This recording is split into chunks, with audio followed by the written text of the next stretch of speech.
Voilà, bonjour à toutes et à tous. Heureux de se retrouver pour le plein évangile. Ce matin, on va voir ensemble un passage dans l'évangile de Matthieu. Voilà, je vous donne les références. C'est Matthieu au chapitre 14, à partir du verset 22. Voilà, je fais la lecture. Aussitôt après, il obligea les disciples à monter dans la barque et à passer avant lui de l'autre côté, pendant qu'il renverrait la foule. Quand il eut renvoyé, il monta sur la montagne pour prier à l'écart. Et comme le soir était venu, il était là seul. La barque, déjà au milieu de la mer, était battue par les flots, car le vent était contraire. À la 4e veille de la nuit, Jésus alla vers eux, marchant sur la mer. Quand les disciples le virent marcher sur la mer, ils furent troublés et dirent « C'est un fantôme ». Et dans leur frayeur, ils poussèrent des cris. Jésus leur dit aussitôt « Rassurez-vous, c'est moi, n'ayez pas peur ». Pierre lui répondit « Seigneur, si c'est toi, ordonne que j'aille vers toi sur les eaux. » Et il dit « Viens ». Pierre sortit de la barque et marcha sur les eaux pour aller vers Jésus. Mais voyant que le vent était fort, il eut peur. Et, comme il commençait à enfoncer, il s'écria « Seigneur, sauve-moi ». Aussitôt Jésus étendit la main, le saisit et lui dit « Homme de peu de foi, pourquoi as-tu douté ?» Et ils montèrent dans la barque et le vent cessa. Amen.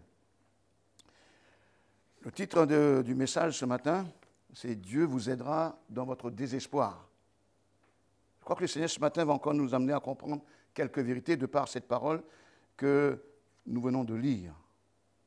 Tout d'abord, je voudrais vous donner la signification du mot désespéré, c'est-à-dire presque sans espoir. C'est critique. Nous sommes dans un état d'extrême urgence. Nous sommes vraiment dans des moments compliqués, difficiles. La situation est grave. Et si effectivement, la situation est si grave qu'elle est au point que c'est un moment de crise. Un moment de crise. Et il faut que les disciples puissent trouver une solution. Nous allons dérouler ensemble le message, voir quelques points. Le premier point que nous allons voir, c'est une situation de crise. Vous êtes-vous déjà trouvé en plein désespoir? Ici, c'est le cas de ces disciples. Ce qui avait commencé comme une promenade en bateau calme et paisible s'est terminé par une nuit de terreur. Ces disciples avaient de sérieux problèmes. Une énorme tempête secouait leur bateau. Des vagues énormes et lourdes éclaboussaient leur bateau. Des vagues énormes, lourdes, venaient s'abattre dans la barque. Et le bateau, la barque, commençait à s'enfoncer. Vous voyez que c'était critique. C'était difficile, compliqué. Et c'est pour ça que je comprends ces disciples. Ils étaient confrontés à des vents violents et féroces et luttaient sans relâche pour rester à flot, alors qu'ils étaient loin de la terre ferme. Vous vous rendez compte? Ces hommes s'étaient mis dans une situation désespérée et grave.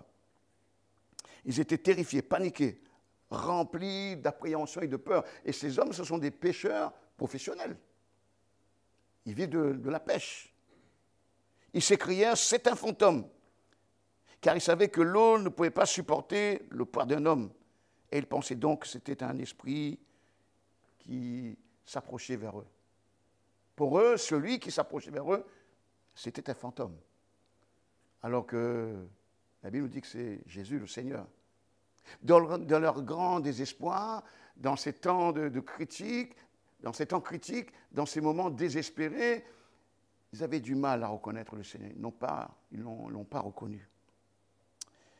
Mais ils n'avaient nulle part à fuir. Ils étaient pris au piège dans la tempête. Ils ont dû se dire, c'est la fin. C'est la fin. Nous sommes fichus. Ça en est fini pour nous. Nous allons sombrer. Nous allons faire naufrage. D'ailleurs, le bateau commence à s'enfoncer. C'est alors que Jésus leur a parlé au milieu de la tempête. Jésus s'amène vers eux. Jésus marche sur la mer, c'est le Seigneur. Rien ne peut l'arrêter. Il domine tout. Jésus, c'est le Seigneur qui a reçu tout pouvoir dans le ciel, sur la terre et sous la terre.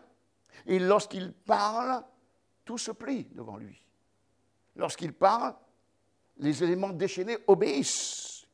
Et Jésus s'amène vers eux, Jésus va leur parler. Jésus va rassurer leur cœur. Ils sont paniqués, ils ont peur, ils sont effrayés. Jésus va leur dire, n'ayez pas peur, prenez courage, c'est moi. Oui, je suis ici pour vous, faites-moi confiance. Il est bon pour toi, mon ami, ce matin, que tu puisses de même faire confiance au Seigneur Jésus. Si tu te vois enfoncé dans tes problèmes, dans tes difficultés, tu es comme ces disciples là dans cette situation compliquée, ce matin, le Seigneur veut te rassurer. Ce matin, le Seigneur te dit, n'aie pas peur, prends courage, c'est moi. Et le Seigneur, lui, il s'est avancé vers eux pour les secourir. Deuxième point, l'intervention de Jésus. Au milieu de leur désespoir, Jésus est venu. Es-tu dans une situation désespérée ce matin, aujourd'hui? Tiens bon. Tiens bon, tu ne vas pas couler. Tu ne vas pas te noyer. Parce qu'au moment le plus sombre de ton désespoir, Jésus, lui, il va entrer en scène. Jésus va se manifester. Jésus va te sortir là de cette grande difficulté. Et Dieu ne t'a pas emmené là où tu te trouves pour te laisser couler. Jésus n'a pas envoyé ses disciples en pleine mer pour qu'ils fassent naufrage, qu'ils meurent. Non, pas du tout. Non. Jésus, ce matin, veut te montrer son grand pouvoir sur la délivrance. Jésus, ce matin, veut te délivrer. Jésus veut t'amener à comprendre combien tu peux lui faire confiance, combien son intervention est vraiment infaillible, combien son intervention est efficace, quoi que tu puisses connaître ce matin comme difficulté. Il est bon pour toi que tu puisses te confier dans le Seigneur Jésus. Il est bon pour toi que tu puisses espérer dans l'intervention de Jésus. Ensuite, Pierre se retrouve dans une autre situation désespérée. Et nous voyons qu'il était assez courageux pour demander à Jésus s'il pouvait lui permettre de marcher sur l'eau. L'apôtre Pierre, lorsqu'il a vu Jésus s'amener vers eux, en marchant sur l'eau, et de même, il a voulu imiter le Maître. Il a demandé l'autorisation à Jésus. Il a voulu savoir si Jésus lui permettait de marcher sur l'eau. Oui, oui. Au départ, cela semble plutôt amusant, n'est-ce pas? Pierre était toujours prêt à relever un défi. Et celui-ci était trop beau pour le laisser passer. Marcher sur l'eau comme le Maître. Pierre n'avait jamais marché sur l'eau auparavant. Et là, il s'est dit, ce serait bien que je puisse imiter le Maître. Et même, comme disent les jeunes, ce serait cool que je puisse faire comme le Maître. Ce serait bien. Et le Seigneur lui donne l'occasion, l'opportunité. Le Seigneur accorde cette grâce de vivre un tel miracle. Et le Seigneur, ce matin, il veut t'accorder une opportunité de vivre un grand miracle qui vient de lui, qui vient du ciel, parce que le miracle vient de Dieu. Il veut ce matin te sortir de tes difficultés. Si tu es comme ces disciples en train de faire naufrage, en train de couler, si ta barque est en train de sombrer, attends-toi au miracle de Dieu. Le moins que l'on puisse dire, c'est que c'était vraiment excitant. Jésus lui répondit, Pierre, mais viens, viens. Et nous voyons Pierre qui commence à sortir sa jambe de la barque. Nous voyons Pierre qui commence petit à petit à poser ses deux pieds sur l'eau et à marcher. Pierre va marcher sur l'eau. Certainement, il a pu dire « Et regardez-moi !» Il a pu interpeller les disciples qui étaient dans la barque. « Regardez-moi, je marche sur l'eau, je marche sur l'eau !» C'était quelque chose de vraiment extraordinaire. Mais tout à coup, ses sens humains lui reviennent. Et il se rend compte qu'il marche vraiment sur l'eau. Il se rend compte qu'il est en train de vivre quelque chose d'extraordinaire, le miracle. Et là, il se rend compte que la tempête fait rage et que les vagues s'écrasent contre la barque et que le vent souffle violemment. Et tout à coup, l'apôtre Pierre est terrifié. Il détourne ses yeux de Jésus. Ce qui lui a permis de vivre le miracle, c'est qu'il s'est confié en Jésus. Il avait les regards sur Jésus. C'est-à-dire qu'il faisait confiance en Jésus. C'est-à-dire qu'il croyait en Jésus. Et dès qu'il s'est détourné de Jésus, il a cessé de regarder. Il a cessé de faire confiance à Jésus. C'est là qu'il a commencé à vivre ce grand désespoir. Il a commencé à s'enfoncer dans l'eau. Et c'était difficile, terrible pour lui. Ce n'était plus excitant. Il était en plein désespoir et en pleine peur. C'est alors qu'il a crié « Seigneur, sauve-moi! Seigneur, sauve-moi !» Je suis sûr que certains d'entre vous, ce matin, ont eu ce moment de leur vie où ils ont pensé qu'ils allaient disparaître. Ils sont vus faire naufrage. Ils ont commencé à couler dans des moments de difficulté. Vous avez certainement traversé une tempête dans votre vie et vous avez fait de votre mieux pour vous aider. Mais vous êtes vite rendu compte que vous ne pouviez pas gérer la situation dans laquelle vous vous trouviez. N'est-il pas amusant de constater que nous essayons tout ce qui est à notre portée pour nous aider dans notre désespoir avant de crier à Jésus? C'est ce qu'a fait Pierre. Un autre point, la confiance en Jésus. Vous avez finalement décidé de faire un pas dans la foi et de faire confiance à Dieu. Mais l'ennemi, nous voyons que cet ennemi terrible, la tempête, a semé la peur dans votre cœur et le doute. Quelle est donc ta tempête? Quelle est donc cette tempête ce matin qui envahit ton cœur, ton âme? Vous avez cru que vous alliez couler. Parce que même si vous avez commencé dans la foi, vous avez commencé à vous concentrer sur votre situation, au lieu de vous concentrer sur Jésus. Eh bien, ce matin, que tu puisses comprendre combien tu dois te concentrer sur le Seigneur Jésus. Et lorsque vous avez quitté Jésus des yeux, vous n'avez plus rien à quoi vous raccrocher. Plus rien. Et ce matin, si ton problème c'est la foi, ce matin, si tu n'as plus rien à quoi te raccrocher, il faut que tu puisses là mettre ta confiance en Jésus. Comme Pierre, c'est cela qui va l'emmener à crier à Jésus. Pierre a commencé à sombrer parce qu'il a détourné ses yeux de Jésus. Il a commencé à regarder les circonstances, il a eu peur. Et comme il n'avait pas les yeux sur Jésus, c'était la débâcle, l'échec.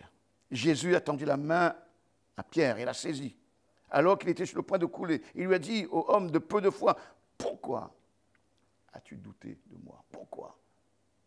L'apôtre Pierre, ces hommes-là, ils ont été avec Jésus, ça fait quelques temps, quelques années qu'ils sont avec Jésus, ils ont vu toutes sortes de miracles, de prodiges.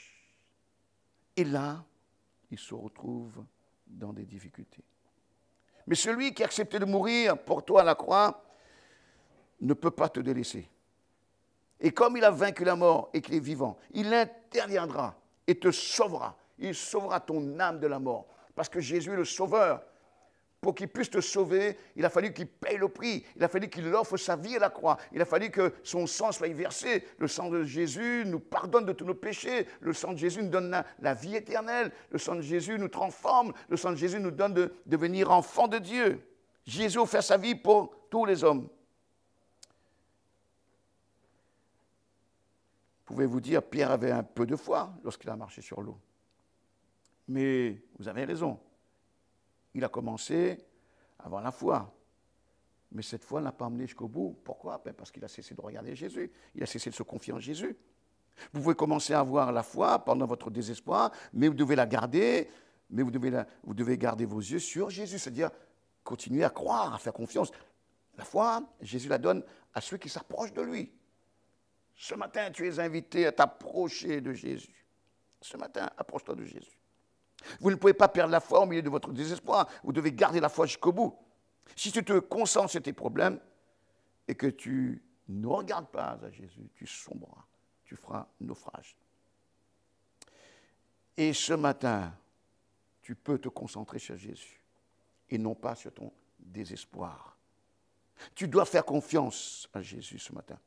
Mais lorsque la tempête fait rage, Tu dois lui faire confiance. Tu dois lui permettre d'agir. Il agira. Fais-lui confiance jusqu'à ce que tu vives la victoire. Jusqu'à ce que tu puisses vivre le miracle. Pierre, lui, n'est pas allé jusqu'au bout. Et ce matin, le Seigneur veut t'emmener jusqu'au bout. Mais lorsqu'il a crié à Jésus, il a sorti de l'eau. Il a sorti de l'eau. Et Jésus a dit, homme de peu de foi. Ce matin, croyons à Jésus. Il faut que tu crois en Jésus. Maintenant, regardez quelque chose. Même après que Jésus est sorti Pierre de l'eau, la tempête ne s'est pas soudainement arrêtée. Ils ont traversé la tempête ensemble jusqu'à ce qu'ils soient à l'intérieur du bateau. Jésus a alors réprimandé la tempête et tout est revenu calme. Jésus a sévèrement réprimandé la tempête et le calme est revenu. Le vent s'est tu, la mer a retrouvé son calme. Quoi que tu puisses vivre ce matin, Jésus est en mesure de t'emmener à vivre le calme. Jésus veut calmer cette tempête. Jésus veut calmer ces eaux qui veulent t'engloutir. Quoi que tu puisses vivre comme problème, fais confiance à Jésus. Ils t'accompagneront. Il t'accompagnera tout au long du chemin. Êtes-vous désespéré aujourd'hui? Votre situation est-elle si grave qu'elle est à la limite de la crise ou nécessaire pour résoudre une crise? Y a-t-il dans votre vie quelque chose d'urgent, désespérant? Y a-t-il quelque chose qui t'angoisse ce matin? Tu dois faire confiance à Jésus. Pour conclure, Jésus ce matin est là pour nous aider à régler les situations difficiles de notre vie. Jésus ce matin veut t'aider. Quand personne d'autre ne peut t'aider, lui, il veut t'aider. Es-tu dans le désespoir ce matin? Il faut que tu puisses faire confiance à Jésus. Comme Pierre, crie à Jésus. Comme Pierre, dis à Jésus, sauve-moi, aide-moi Jésus. Et il le fera.